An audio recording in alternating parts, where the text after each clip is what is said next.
জাকির সাহেব, এইবার আর রফিকুল দেখলাম আপনার কাছে আইছিল, কে লেগে আইছিল? কোনো টাকা টুকা নিতে আইছিল নাকি? হ্যাঁ 50,000 টাকা আমার কাছে হাওলাত নিছে। হ্যাঁ বলে কি আর অটো কিনবো, পর আমার কাছ থেকে 50,000 টাকা নিছে আর কি হাওলাত। ও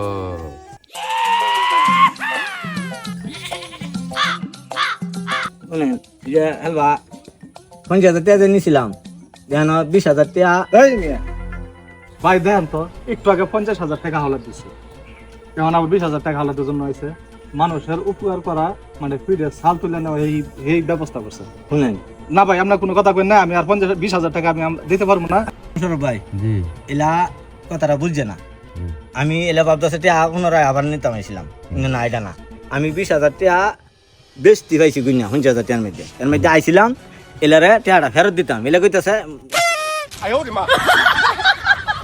মন খারাপ হতো না, নিত না, অন্য টাকা লই লইতাম। এলা বুঝতেছে না এই যে 20,000 টাকা আমি না খাইলেন।